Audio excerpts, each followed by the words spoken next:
Assalamualaikum warahmatullahi wabarakatuh. Perkenalkan, nama saya Lediana Munazilah. Saya dari jurusan Pendidikan Pancasila dan Kewarganegaraan, Universitas Sultan Ageng Tirtayasa. Saya dari angkatan 2019.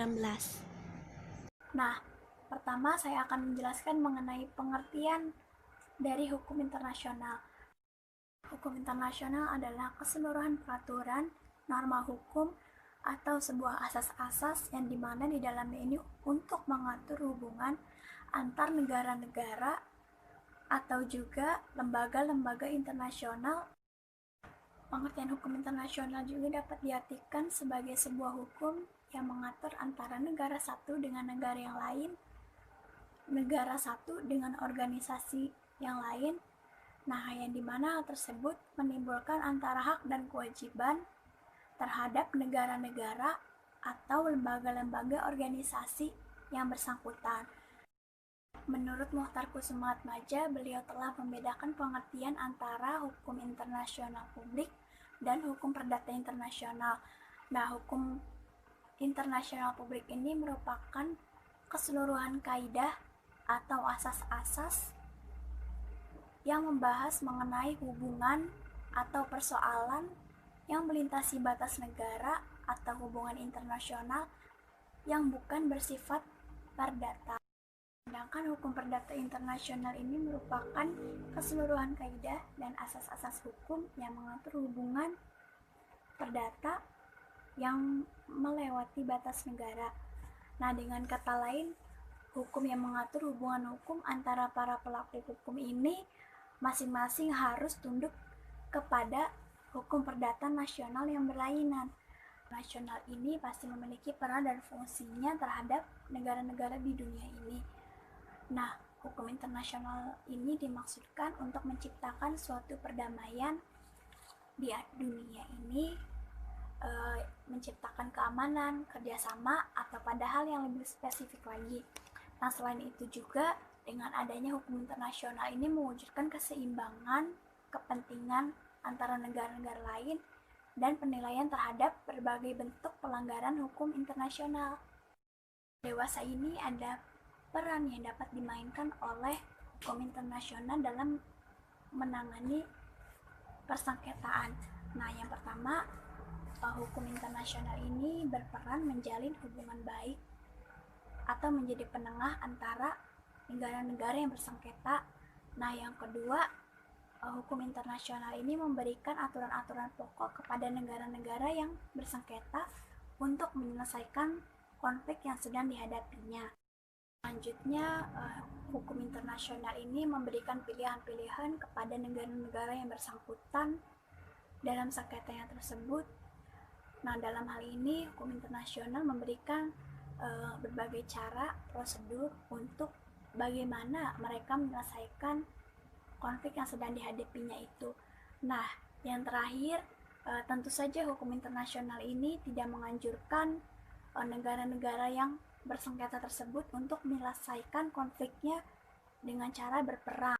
Jadi, hukum internasional ini jalan yang ditempuh bagi negara yang telah bersengketa dengan negara lain. Apabila negara tersebut tidak bisa menyelesaikan konfliknya, maka konflik tersebut tentu diserahkan kepada organisasi-organisasi internasional.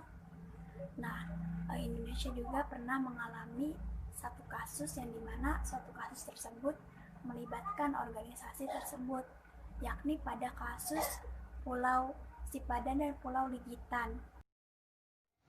Pembahasan selanjutnya yaitu sumber-sumber hukum internasional. Pada pasal 38 ayat 1, Piagam Mahkamah Internasional menyatakan bahwa dalam mengadili perkara yang diajukan kepada Mahkamah Internasional akan menggunakan beberapa sumber hukum internasional. Yang pertama, ada perjanjian internasional. Nah, perjanjian internasional ini bersifat umum maupun khusus yang mengandung ketentuan hukum yang diakui secara tegas oleh negara-negara yang bersengketa. Yang kedua, ada kebiasaan internasional. Nah, dalam hal ini, kebiasaan internasional merupakan bukti dari adanya praktik atau perilaku yang berlaku umum dan diakui atau diterima sebagai hukum. Yang ketiga, ada asas hukum yang diakui oleh bangsa-bangsa yang beradab. Dan yang terakhir, ada keputusan pengadilan dan ajaran para sarjana yang paling terkemuka dari berbagai negara. Selanjutnya yaitu subjek-subjek hukum internasional. Nah, subjek hukum internasional ini merupakan segala hak dan kewajiban yang telah dipegang sepenuhnya oleh negara-negara. Nah, yang dimana hak dan kewajiban ini ditimbulkan akibat adanya hubungan-hubungan internasional dari negara satu dengan negara lain maupun organisasi yang satu dengan negara yang lain. Nah, subjek hukum internasional ini memiliki 6. Yang pertama, negara. Yang kedua, organisasi internasional. Yang ketiga, Palang Merah Internasional. Yang keempat, Tahta Suci Vatikan. Yang kelima, pemberontak dan pihak yang bersengketa. Yang keenam, orang perseorangan atau yang disebut individu. Pembahasan selanjutnya yaitu pembagian hukum internasional. Nah, hukum internasional ini dapat dibedakan menjadi 3 macam, diantaranya hukum perdamaian, yang kedua hukum peperangan, dan yang ketiga hukum kenetralan. Nah, yang pertama di sini saya akan menjelaskan mengenai hukum perdamaian. Nah, dalam hukum perdamaian ini mengatur perhubungan-perhubungan negara-negara dalam masa damai. Misalnya, mengatur tentang wilayah serta warga suatu negara, yaitu memberikan perlindungan terhadap orang-orang asing. Yang kedua, mengatur badan-badan yang bertindak sebagai perwakilan negara, meliputi kepala negara, para duta, dan para konsul.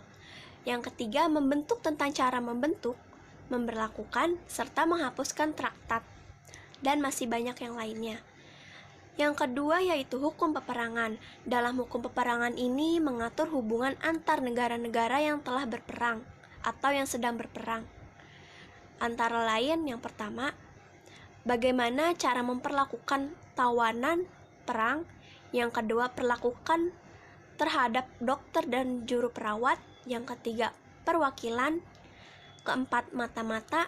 Dan larangan pemakaian senjata tertentu, misalnya senjata kimia atau biologis, yang tentu hal tersebut dapat sangat merugikan negara tersebut.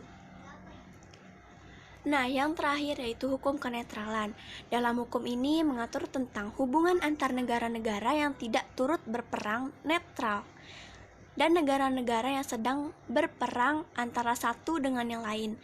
Nah, atau hukum kenetralan ini dapat diartikan sebagai hukum yang mengatur antara hak dan kewajiban negara yang berperang dan negara netral, di mana pada asasnya telah ditentukan negara netral tidak boleh campur tangan memberikan bantuan kepada pihak-pihak yang berperang. Sebaliknya, kepentingan pula harus tetap dihormati oleh negara lain.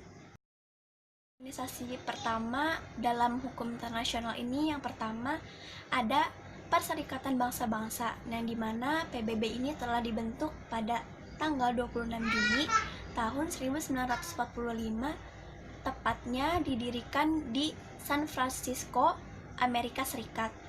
Nah, dalam hal ini PBB memiliki sebuah unit-unit untuk melaksanakan tugasnya, misalnya WHO, UNESCO, INF, dan lain-lain.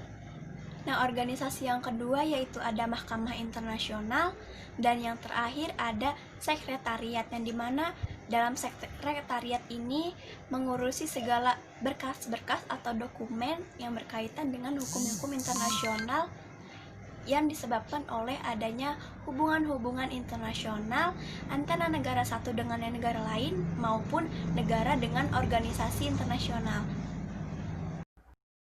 Cukup itu saja yang dapat saya sampaikan. Mohon maaf apabila ada kekurangan. Sekian dari saya. Wassalamualaikum warahmatullahi wabarakatuh.